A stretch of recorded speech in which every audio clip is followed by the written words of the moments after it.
What are you hiding?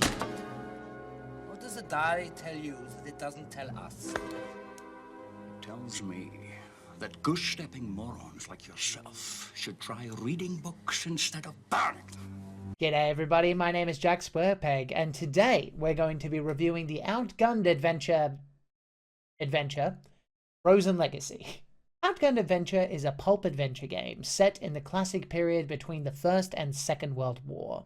It involves plucky heroes, seeking great treasures, traps, one-liners, and non-stop action. It's an homage to the pulp serials of old, as well as classic movies like Indiana Jones, The Rocketeer, and The Mummy. AKA, look, this game was always going to get a good review from me. This is entirely my shit. So if you want to pick up the quick start and get a group together, you have my blessing. Have fun. You will have a good time. But hey, stick around and you can get some tips on how to run this game for your players. Hey! O'Connell! It looks to me like I've got all the horses! Hey, Benny! Looks to me like you're on the wrong side of the river!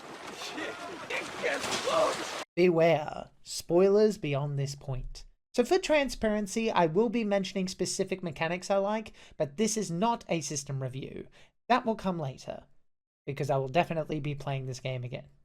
The adventure is short, only 11 pages, but I've always been a fan of something that gets in and out quickly, leaving you wanting more. We open on a short summary, and I've got to say, all adventures should have this. Being able to look at this and understand the basic building blocks of what the adventure will ask people to do is fantastic, and it allows new GMs to approach the game with confidence. The story is that our heroes are seeking an artifact in the tomb of the famous Viking explorer, Eric the Red. Armed with their wits and a mysterious item that should help them on their task called Odin's Key. The first scene is literally everyone climbing a mountain, and again, I have to give the adventure props because look at this design. It looks just like a movie script. Not only that, but every page has director advice on how to run this game. Little things matter, and the folks at Two Little Mice deserve enormous credit for making this free product look and feel so amazing to read and to run. Because you will likely be running this game for the first time with the Quick Start rules, I highly recommend sending a PDF of the Quick Start rules to your players. This was extremely helpful to me to decipher the rules, which were a little hard to understand at first, but here's the basic gist. Any role you ask players to do requires a stat, like Brawn, and a skill, like Survival, which is exactly what the player who is first in the line of PCs up the mountain must roll to place a piton in the mountain's side. Players look at their brawn, like for example Jason O'Connor here has 3 brawn, and their survivor skill, for which he has 2. We equate that to the number of d6 that Jason's player gets to roll. So in this case, 3 plus 2, which equals 5d6. Now, if we cut to my beautiful hands, you can see me rolling, and if I get at least 2 numbers of the same kind, that is a basic success, which is what is required to succeed. How did you go, dice rolling Jack? 4, 4, 5, 5, 5, 5, 5, 3 5s. I did it. That's great. Or terrible, depending on what you rolled. You're not actually there. If they succeed on the piton placement, great. If they don't, that's where they will be rolling reaction rolls, which is like a tabletop saving throw in other tabletop RPGs. Ultimately, remember that you should keep players failing forward, so if everyone rolls like us, you can give them a condition or take some grit, which is the equivalent of hit points in this game, away. Once they climb up, this is where Outgunned Adventure really shows off what its priorities are and what this game is uniquely excellent at. The feeling of real lived-in traps. In this case, as they climb the cliff, they see the tomb coming up into their view of Eric the Red himself. Now, if I may put on my fake glasses and read directly from the adventure. This tomb is a classic Christian monument dating back to the year 1000, composed of a large memorial stone standing out against the sky. The huge gravestone is completely surrounded by ice, wedged deep, and decorated with a Christian cross and the inscription, Sicut vixi ego relinquo, as I lived, so I depart. Now, if you've been paying attention, you might have noticed a discrepancy. Eric the Red, the Viking, in a Christian tomb? Coming from a modern D&D background, players will likely take this at face value. Let them, because the tomb of Eric the Red is actually a fake, an ingenious trap designed by the Viking explorer to ensure that only his most loyal followers could reach his treasure.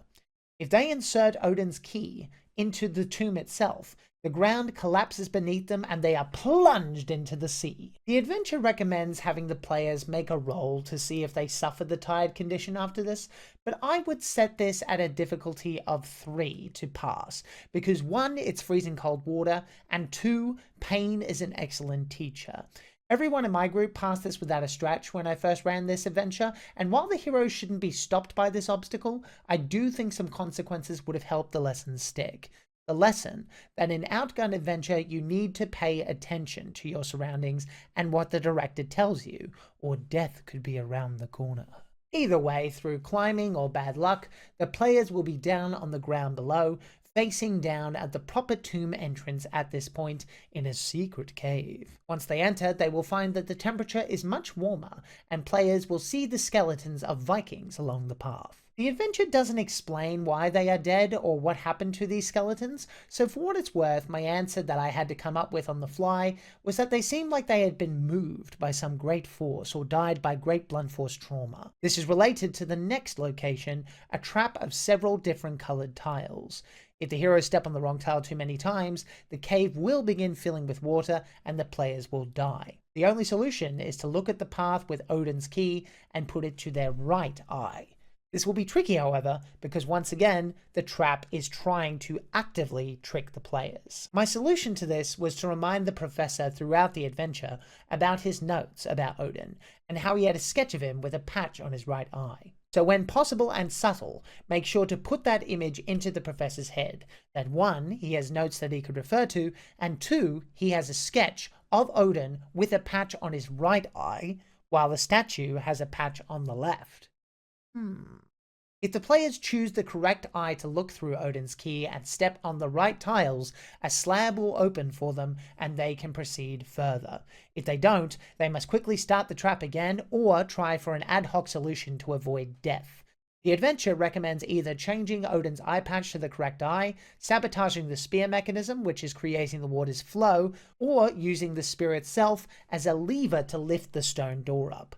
Personally, in universe, the last 2 solutions make the most sense in terms of driving the plot forward, so I would go with those. Once again, players should be able to solve this, but don't forget you always have the ability to say to the most likely character clues you think that they might know if they're struggling and need help.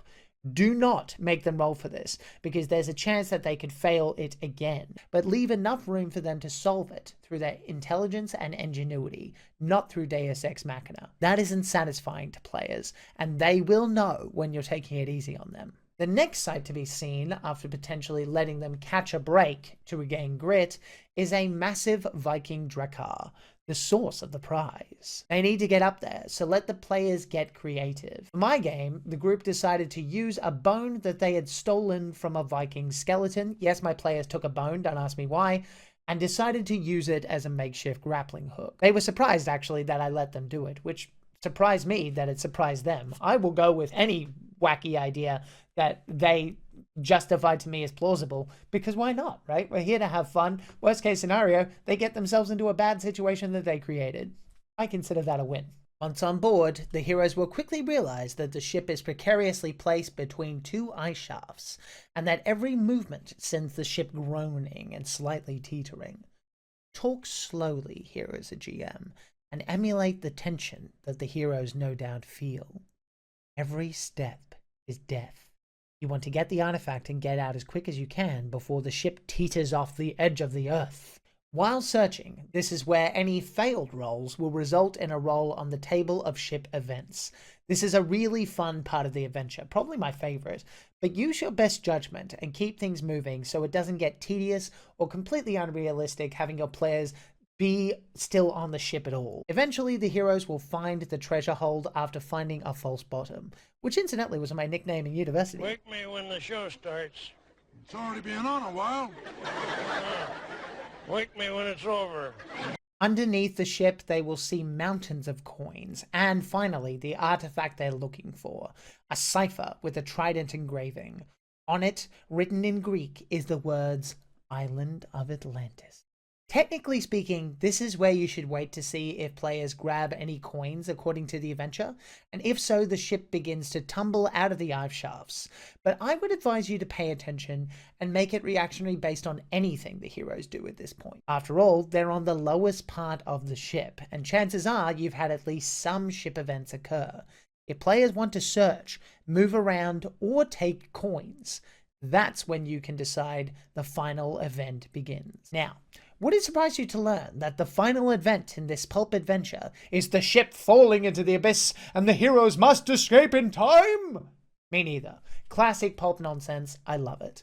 The players need to make a series of skill rolls to escape, and once they do, they will end up in a safe place. For me, it was that they saw a hole in the ice, don't ask me how, and escaped down and then began sliding down together on a shaft of ice, screaming for their lives until they conveniently splash down into the ocean right by their seaplane. Well, that was convenient. Finally, to wrap up, I asked the players to say a final line before credits rolled, and this is what they said. So, who's ready to get rich? Cheshire grin with his back full of gold. And meanwhile, as you're grinning, your teeth would be going. It's cold. He's freezing. Looks at the camera and for the last time says, Yep. "There must be another way." Well, I sure as shit ain't going home yet. So why not? I love it. And finally, Jason, what would you say? I don't think that was the worst. It's dressed up in the